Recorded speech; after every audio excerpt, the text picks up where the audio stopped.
So the NRM supporters, I now have given you what to tell those who ask you, why are you supporting the NRM? Number one, peace. Na sodit I push. Number two, development. Na yare kini apol kulankulana. Number three, wealth. Na uni kini abar obgaika. Number four, jobs. Tuvotinga yellow pass. Let's vote Museveni. NRM oye. Vote NRM. Reka twubike amacupa twegura inyandiko. Tariki 12 z'ukwezi kwa mbere 2026 abaturage b'abanya-Uganda bazerekeza mu matora yo gutora perezida wa Uganda ku nshuro ya 7 kuva mu 1996 ubwo habaga amatora ku nshuro ya mbere. Na amatora agiye kuba ku nshuro ya 5 kuva mu mwaka wa 2005 ubwo habaga amatora ya kamarampaka yemeje ko Uganda iba igihugu kigendera kuri politiki y'amashyaka menshi. Ibi byashyize iherezo ku myaka 19 yose yari ishize Perezida Yoweri Kaguta Museveni ahagaritse ibikorwa byose by'amashyaka menshi ya politiki ubwo yafataga igihugu tariki ya 26 z'ukwa mbere mu 1986. Ubu tuvugana ibikorwa byo kwiyamamaza kw'abakandida birarimbanije muri Uganda, ndetse nk'ibisanzwe Perezida Museveni niwe mukandida uhabwa amahirwe hafi ya yose yo kwegukana intsinzi. Aha umukobwa we Natasha Karugire yari yaje mu bikorwa byo kwiyamamaza kwa se maze agenera ubutumwa abari aho. Ubutumwa avuga ko yari yahawe na nyina ati mutore muzehe Museveni warwaniye amahoro n'iterambere iki gihugu gifite uyu munsi. Aba Punyangabo n'abaramutya mama yantuma ngumbahe message ye. Her message is thank you so much for supporting Mzee, and also that we should go out on the 15th of January, all of us, and protect the peace that has been hard fought by Mzee and the NRM, and vote for the old man with the hat and vote for the NRM. Amatora yabaye Perezida Museveni amaze imyaka 10 ku butegetsi. Hari mu 1996, andi yabaye muri 2001, akomeza muri 2006, arongera aba muri 2011, muri 2016 ndetse no muri 2021. Andi ateganijwe muri 2026 mu kwezi kwa mbere. Ubu bari kwiyamamaza, ndetse nk'uko nabigarukagaho mu kanya azabaye ku nshuro ya 7. Muri izo nshuro zose kuva mu myaka 20 ishize Yoweri Kaguta Museveni niwe watsinze aya matora, bituma ubwo amatora azaba mu mwaka utaha General Yoweri Kaguta Museveni azaba yujuje imyaka 40 ategeka Uganda. Azaba agiye kwiyamamariza manda ya 7 kuko yari mu bungubu ni ya 6. Muri 2021 Perezida Museveni yahanganye n'umuhanzi w'icyamamare wahindutse umunyapolitiki Bwana Robert Kyagulanyi wamamaye nka Bobby Wine. People power, our power, NUP, everywhere. People power, our power, kunga masindi kunga.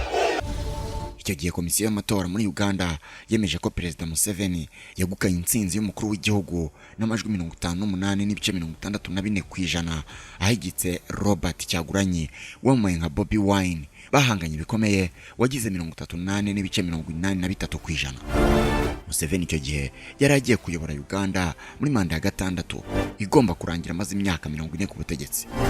Nkuko nabikubwiye, icyo gihe komisiyo y'amatora yatangaje ko Yoweri Kaguta Museveni yatowe n'abantu 5,851 n'abantu 37, mu gihe Bobby Wine we waruhanzwe amaso n'abatari bake warushyigikiwe na benshi mu batavuga rumwe n'ubutegetsi. We yatowe n'abagera kuri 3,475 n'abantu 298.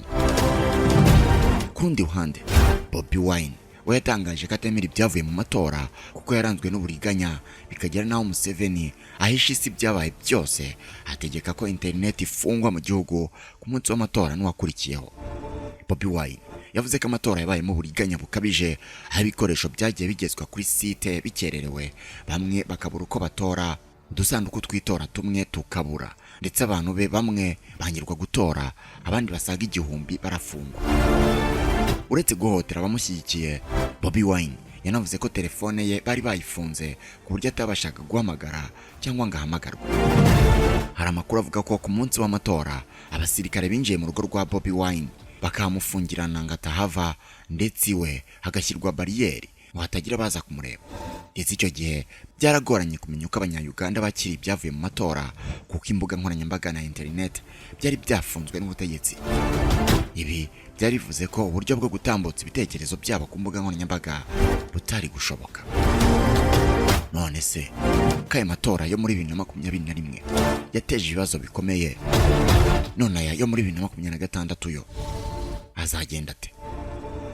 Nta gushidikanya ko Museveni azayatsinda, ariko se ko hashize igihe kinini bivugwa ko hashize imyaka myinshi umuhungu we General Muhoozi Kainerugaba ategurirwa kuzamusimbura ku butegetsi mu cyiswe Muhoozi Project, aho benshi banatekerezaga ko uyu muhungu aziyamamaza muri uyu mwaka, ariko nyuma akaza gutangaza ko ataziyamamaza, ko ahubwo se Museveni ari uzongera kwiyamamaza. Iyi gahunda yo gusimbura se ku butegetsi iteye ite? Yapanzwe ite? Ese uyu muhungu we agaragara koko nk'uwabasha gusimbura se umaze imyaka isaga 40 ku butegetsi akabibasha rwose agategeka abanyayuganda?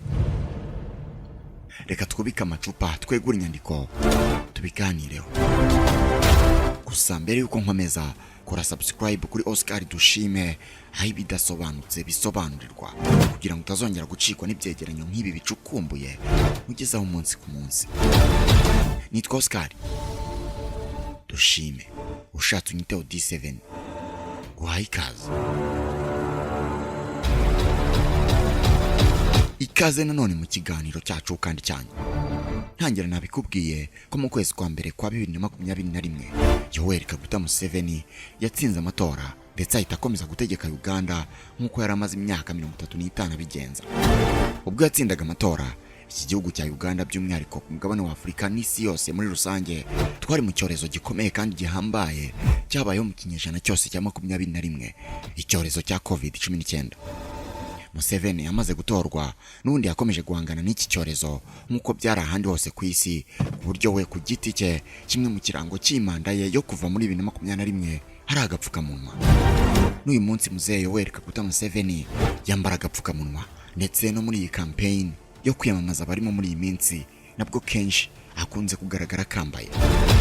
Museveni kandi muri imanda ye bice mu muhungu we General Muhoozi Kainerugaba yongeye kugirana umubano mwiza n'u Rwanda nyuma yaho muri manda yari yayibanjirije u Rwanda na Uganda bitabanye neza na gato, ku buryo ibihugu byombi byageze naho bifunga imipaka ibihuza, ndetse abaturage benshi babaga muri Uganda b'abanyarwanda nyine birumvikana barafunzwe muri ibyo bihe, maze ibintu biba bibi cyane. Ariko akimara gutsinda amatora, icyo nicyo kintu yashyizemo imbaraga rwose, biba akazi yashinze umuhungu we General Muhoozi waje mu Rwanda inshuro zitabarika, birangira kandi umubano w'ibihugu wongeye kuba mwiza. Ibindi byaranze imanda ya Perezida Museveni ahigeze ubu ngubu harimo n'urubanza rw'umugabo bahanganye igihe kinini, Dr. Colonel Kiza Besigye wafatiwe muri Kenya ashinjwa kujya mu migambi yo gushaka guhirika ubutegetsi. N'urubanza rwavuzwe cyane byihariye muri uyu mwaka wa 2025, ndetse runateza saga ndende aho ubutegetsi bwashatse kujyana Besigye mu nkiko za gisirikare, ariko biza kurangira urukiko rw'ikirenga rwemeje ko aburanishwa mu nkiko za gisivile. Ni byinshi ariko bisa naho ari ibyo ngibyo binini byagarutsweho cyane muri manda ye ya gatandatu izarangira mu kwezi kwa mbere 2026, ubwo nyine azaba yujuje imyaka 40 ku butegetsi ategekera Uganda mu murwa mukuru Kampala. Ubwo rero biribazwa uko bizagenda muri 2026 muri aya matora. Gusa birasa naho ababyibaza gutyo ari abaturage bari hanze ya Uganda atari abanyayuganda ubwabo, kuko abanyayuganda bo basa naho bazi neza uko bizagenda nubwo atari bose, ndetse n'abo bazatora baramuzi. Ubwo Perezida Museveni yiyamamazaga muri 2020 akaza gutorwa akanatsinda amatora yo muri 2021, abatekerezaga ko ari bwo bwa nyuma yiyamamaje, ndetse nyuma zaharira umuhungu we General Muhoozi Kainerugaba umaze igihe avugwaho kuba yarateguriye kuzasigana ubutegetsi bwa se nk'umurage afiteho uburenganzira. Ndetse Muhoozi nawe yatangiye gukora ibikorwa bitandukanye birimo kugira uruhare mu guhuza u Rwanda na Uganda, ndetse yanazamuwe mu ntera zitandukanye, avanwa kuko umuyobozi w'ingabo za Uganda zirwanira ku butaka agirwa umuyobozi wazo zose. aho umugaba mukuru w'ingabo w'igisirikare cya Uganda UPDF ndetse avanwa ku ipeti rya Liyetona Generali agirwa Generali wuzuye w'inyenyeri. Ndetse Muhoozi yaramamaye cyane muri Afurika y'Iburasirazuba bivuye mu gukoresha imbuga nkoranyambaga cyane bihagije, aragenda arakundwa, aramamara mu rubyiruko rw'abanya-Uganda, ategura ibitaramo bihambaye birimo kwishimisha kudasanzwe kuva ku birori byo kwizihiza isabukuru ye mu murwa mukuru Kampala kugeza ku birori byiswe Rukundo Yegumeho byabereye i Masaka ku mupaka w'u Rwanda na Uganda byishimiraga ifungurwa ry'imipaka y'ibihugu byombi. General Muhoozi yakoze byinshi ndetse benshi batangira gutekereza ko noneho kera kabaye kuri inshuro yagaragara nk'uzasimbura se umubyara ku butegetsi, kuko icyo gihe yari icyamamare bitavugwa. Ariko ku rundi ruhande abandi barabikerensaga bati nubwo amaze kugera kuri ibi ngibi, ariko General Muhoozi Kainerugaba aracyakora ibindi byinshi bituma hari abakerensa ubushobozi bwe mu bya politiki. Icyambere cyatumye kerenswa cyane ni imvugo ze, cyane cyane aganira n'abandi bategetsi, aho benshi bamushinje kutagira ubukure buhagije mu bya politiki, ibyitwa maturité politique, kuko ngo burya avuga kenshi abwira abandi banyapolitike n'abadiplomate bo ku rwego rwo hejuru, byaba biciye mu mbwirwaruhame ze cyangwa se imbuga nkoranyambaga ze, by'umwihariko X yahoze yitwa Twitter, ngo nta buhanga bubirimo. Amagambo y'uyu mugabo General Muhoozi Kainerugaba abwira ibindi bihugu cyangwa se abategetsi babyo kuva muri 2021 ubwo yabaye menshi cyane, ndetse anarikoroza ku mbuga nkoranyambaga imihanda yose y'isi, by'umwihariko mu gace ka East Africa igihugu cye giherereyemo. Ni byinshi yavuze byenda no guteza umwuka mubi hagati y'ibihugu birimo Kenya na Leta Zunze Ubumwe za Amerika. Nk'ubwo mu byo yavuze harimo ubwo tariki ya 3 z'ukwezi kwa 10 2022 General Muhoozi yagize atyaciye kuri X maze yandika kuri konte ye avuga ko n'ingabo ze bashatse gufata Nairobi bahifata mu byumweru 2 gusa. Icyo gihe yabanje kugaragaza ko Uhuru Kenyatta atakabaye yararekuye ubutegetsi ngabo he William Ruto, ngahubwo yari guhindura itegeko nshinga akiyamamariza manda ya 3. Icyo gihe nibwo abakoresha X bamubwiye ko Kenya atari Uganda aho ubutegetsi buri mu maboko y'umuntu umwe. Mu kubasubiza nibwo General Muhoozi yamennye sanse mu muriro, aho yavuze ko yabishatse Nairobi yayifata mu byumweru 2. Ati nge n'ingabo zanjye ntabwo byadutwara ibyumweru 2 ngo tube twafashe Nairobi. Yongeye ati nishimiye ko abagize akarere kacu muri Kenya bansubije bishimye, biracyari ibyumweru 2, ahubwo se tumaze gufata Nairobi natura he, Westland cyangwa Riverside? Aya magambo yateye uburakari bwinshi abanyakenya bajya kuri X, bamwe bamwihanangiriza, abandi bavuga ko ashobora kuba afite ikibazo mu mutwe, mu gihe hari n'abazanye ibihamya bageranya igisirikare cya Uganda n'icya Kenya. Ibi byateje ikibazo, abanyakenya barasara barasizora, ndetse ubutegetsi bwa Kenya by'umwihariko Perezida William Ruto wari ukigera ku butegetsi amaze amezi 2 ku butegetsi abigira ikibazo cye bwite, ku buryo nyuma y'iminsi 2 gusa General Muhoozi yanditse ibingibi. Umubyara Perezida Museveni yafashe umwanzuro wo gusaba imbabazi abanyakenya ku makosa y'umuhungu we. Ni itangazo ryo kuwa 3 tariki ya 5 Ukwakira 2022 Perezida Museveni yasohoye, yatangaje ko asabye imbabazi yaba abanya-Uganda, abanyakenya ndetse na Afurika y'Iburasirazuba muri rusange. Perezida Museveni wabanje gushimira mugenzi we William Ruto ku bw'intsinzi yaheruka kugira mu matora y'umukuru w'igihugu, yavuze ko igihugu cye nta nabi kigamije kuri Kenya. Yaragize ati ndasaba abavandimwe bacu n'abashiki bacu ba Kenya kutubabarira kubera tweet zoherejwe na General Muhoozi wahoze ari umugaba mukuru w'ingabo zirwanira ku butaka. Ntabwo byari bikwiye nk'abayobozi b'ibihugu yaba ba gisirikare cyangwa abasivile kugira icyo avuga cyangwa kugira icyo akora ku bihugu by'ibivandimwe. Yakomeje agira ati kubera aya makosa ari kimwe mu bintu yakoze mu buryo budakwiye nk'umuyobozi, hari ibintu byinshi byiza yatanzemo umusanzu ndetse anabyitangamo. Ni igihe cyo kunenga ibibi no gushyigikira ibyiza. Nsabye imbabazi cyane inshuti zacu z'abanyakenya, ndasaba imbabazi kandi n'abanya-Uganda bababajwe n'ibyatangajwe n'umwe mu bayobozi. Museveni yavuze ko Muhoozi asanga nk'umutima wo gukunda Afurika, bityo ko ibyo yakoze bitari bigambiriwe. Yagize ati ndabizi ko General Muhoozi afite umutima wo gukunda Afurika. Amagambo ya General Muhoozi Kainerugaba yarakaje abanyakenya bose, ndetse ambasaderi wa Uganda i Nairobi igihugu cya Kenya cyamusabye kugira ibyo atangaza kuri ibyo. General Muhoozi yaje kwandika ubundi butumwa avuga ko ibyo yavuze nawe bikwiye gukomeretsa kuko ari ugutebya. Yahumurije abatuye Kenya avuga ko umubyeyi we yamubujije gutinyuka gutera Kenya, asaba Kenya na Uganda n'abatuye Afurika y'Iburasirazuba gushyira hamwe bagakuraho imipaka yazanywe n'abakoloni. Ndetse rwose si Museveni wenyine wavuze, kuko na Minisiteri y'Ububanyi n'Amahanga ya Uganda yasohoye itangazo ivuga ko impaka zo ku mbuga nkoranyambaga zitagamije guhungabanya umubano hagati y'ibihugu byombi. Icyo gihe Minisiteri y'Ububanyi n'Amahanga yatangaje ko guverinoma ndetse n'abaturage bifuza ko umubano hagati y'ibihugu byombi urushaho kuba mwiza mu ndangagaciro, ubwubahane, kwizerana no gushyira hamwe ibihugu byo mu karere ka Afurika y'Iburasirazuba. Yakomeje agira ati, kuri ibyo turifuza kubanira neza abaturanyi bacu mu mahoro no mu bwumvikane. Hashize imyaka 2 nanone mu kwezi kwa 10 2024, uyu mugaba mukuru w'ingabo za Uganda akaba n'umujyanama wihariye wa Perezida Yoweri Kaguta Museveni mu bikorwa bya gisirikare byihariye, General Muhoozi Kainerugaba yateguje ko igihugu cyawo kigiye guhangana na ambasaderi wa Leta Zunze Ubumwe za Amerika. Icyo gihe General Muhoozi yatangaje ko ambasaderi wa Amerika William Pope yasuzuguye umubyeyi we Perezida Museveni n'itegeko nshinga rya Uganda. Icyo gihe yagize ati, banya-Uganda bagenzi banjye, mu bubasha mfite bamenyesheje ko twebwe nk'igihugu tugiye guhangana bikomeye na ambasaderi wa Amerika mu gihugu cyacu kubwo kubahuka perezida wacu dukunda kandi twishimira no gutesha agaciro itegeko nshinga rya Uganda. Ntabwo uyu musirikare yasobanuye inkomoko y'amakosa ashinja ambasaderi Pope, gusa byavuzwe ko uyu mudiplomate watangiye inshingano muri Nyakanga 2023 ashobora kuba yarari gukora n'imiryango itari ya leta n'abarwanya ubutegetsi bwa Uganda kugira ngo babuce intege. Icyo gihe General Muhoozi yashinje ambasaderi wa Amerika muri Uganda William Pope kubahuka Perezida Museveni. Yamusabye gusaba Muzehe imbabazi, bitaba ibyo akirukanwa mu gihugu cyabo. Ikinyamakuru Chimp Report cyatangaje ko nyuma y'ubutumwa bwa General Muhoozi yanyujije ku mbuga nkoranyambaga, ambasaderi Pope yahuye na Perezida Museveni bemeranya ko ibyo baganiriye bitazashyirwa hanze.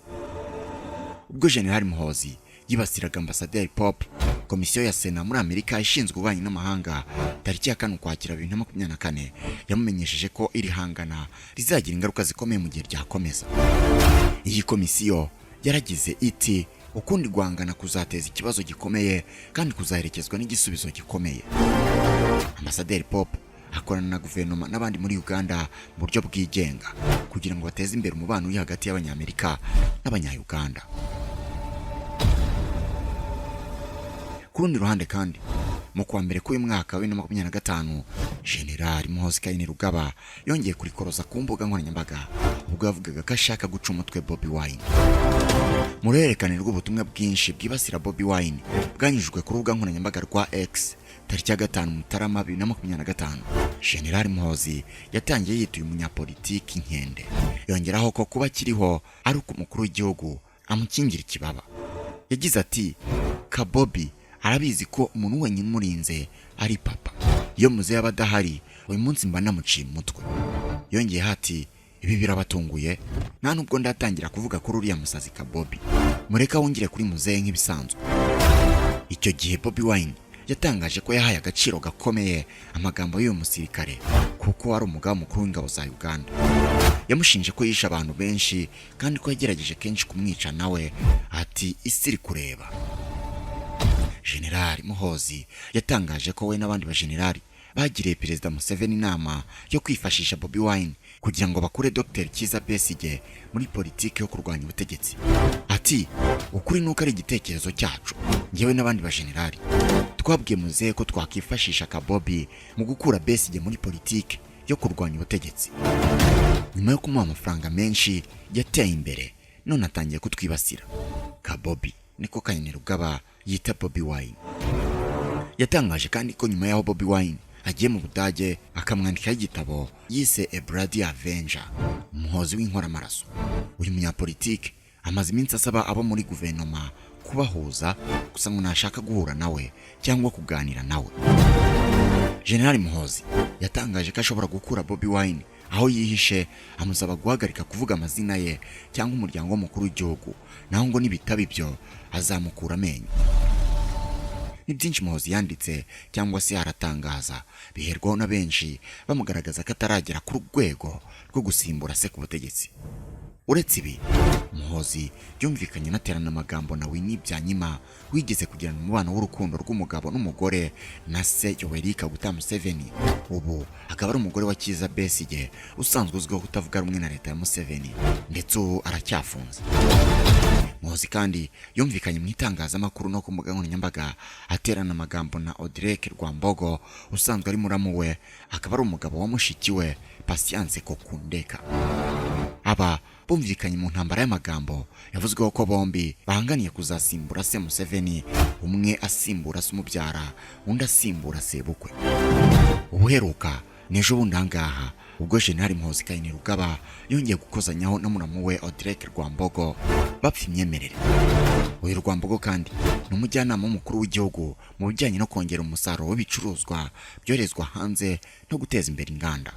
Umwaka ushize General Muhoozi yatangaje inshuro nyinshi ko Rwambogo ari umujura ruharwa witwikira ububasha yahawe n'umukuru w'igihugu, agaragaza ko atishimira kubona yifotozanya na Perezida Museveni.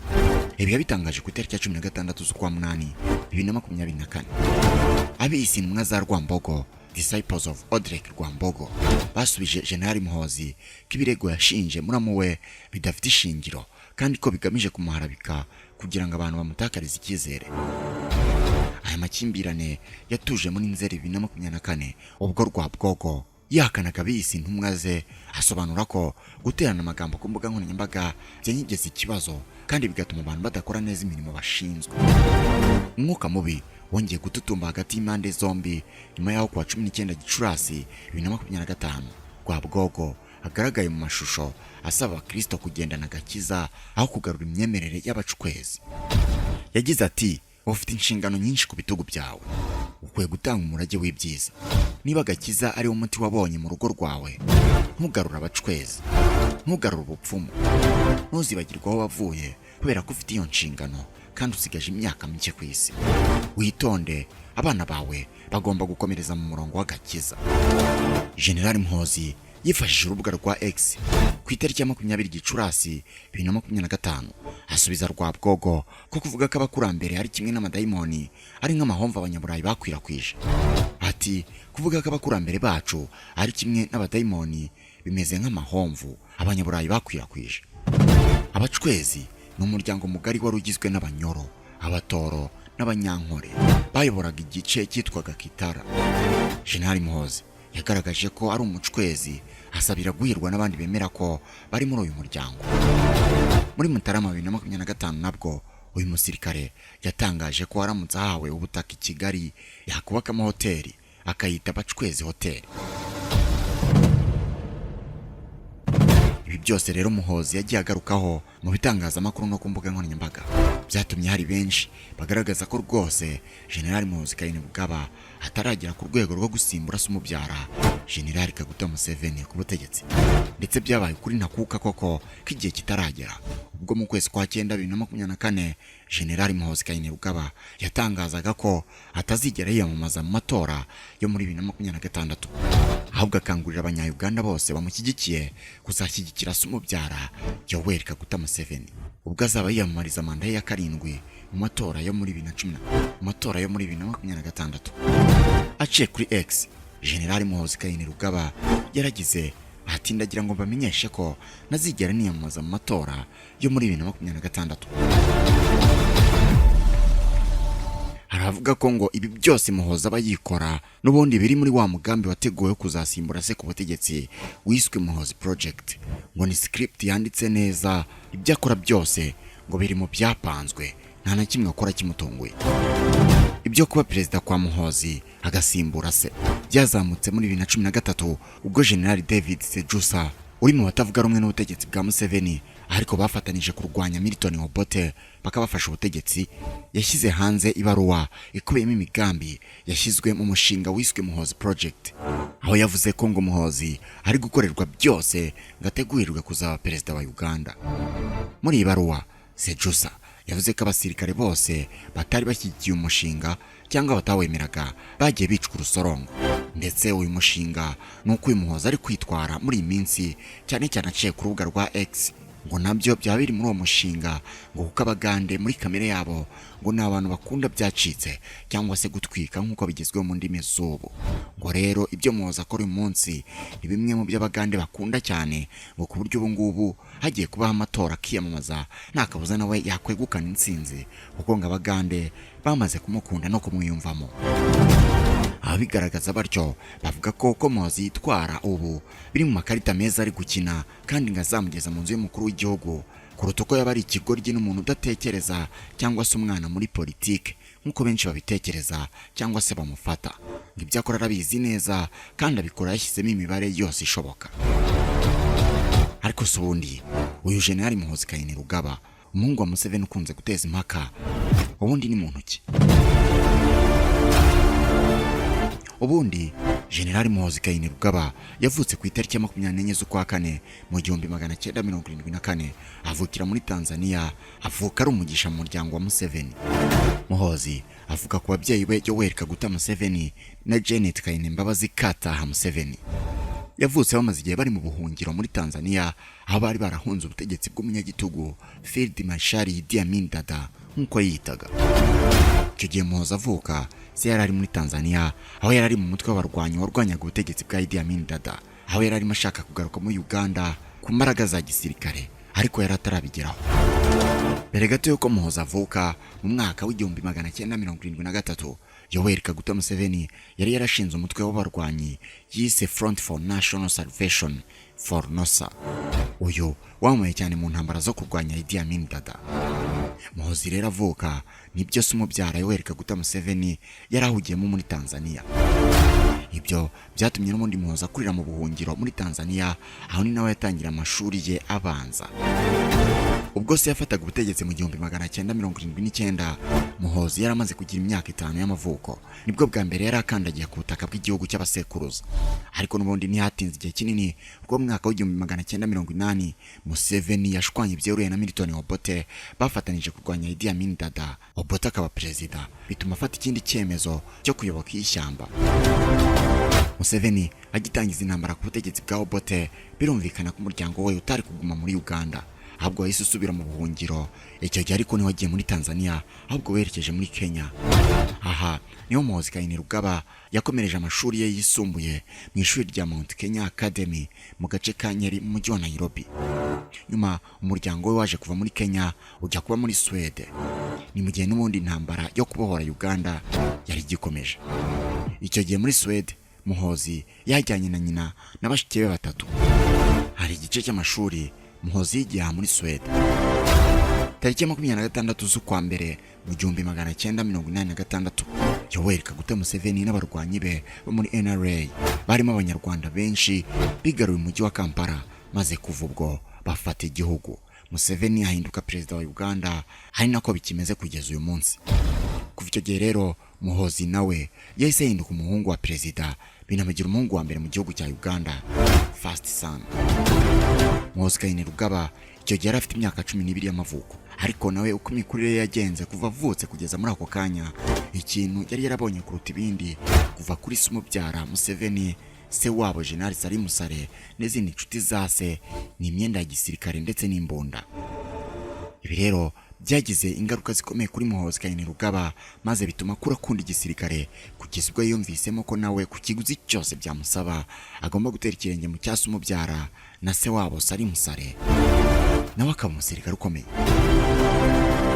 Nyuma yo kurangiza amashuri yisumbuye rero ndetse na kaminuza, yarangije mu 1998, Muhoozi Kainerugaba mu mwaka wakurikiyeho 1999, inzozi ze yagize kuva akiri muto yarazikabije, maze ku myaka 25 y'amavuko ku mugaragaro yinjira mu gisirikare cya Uganda UPDF. Ndetse muri uwo mwaka nabwo Muhoozi yashatse umugore babana uyu munsi, ari we Charlotte Nankunda Kutesa, umukobwa wa Sam Kutesa, umusangirangendo n'inshuti ya se Perezida Museveni. Ubwo rero Muhoozi kuva yakinjira mu gisirikare yagiye azamurwa mu ntera, mu mapeti ndetse no mu buyobozi bw'igisirikare, kugeza ubwo uyu munsi ari generali wuzuye w'inyenyeri enye, ndetse akaba n'umugaba mukuru w'igisirikare cya Uganda UPDF. Muri aya matora Museveni ari kwiyamamariza manda ya karindwi azasoza muri 2031 ubwo azafite imyaka 86 y'amavuko anujuje imyaka 45 ategeka Uganda. Kurundi ruhande nkuko byagenze muri 2021 Museveni ahanganye na Bobi Wine. Bobi Wine avuga ko aramutse atibwa amatora rwose akaba mu mucyo no mu bwisanzure yahagarika Museveni akamutsinda ngo kuko 80% by'abaturage b'abanya-Uganda bari munsi y'imyaka 35 ngo rero abo bumva politike ze kandi bamutora.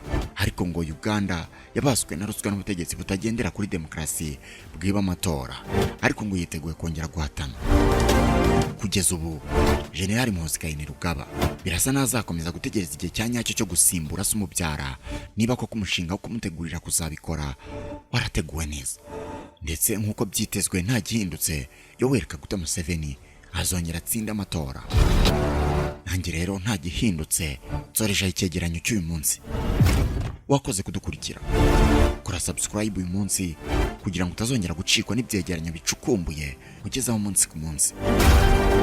Nitwa Oscar Dushime, ushatse unyiteho D7. Naho ubutaha Imana ibarinde.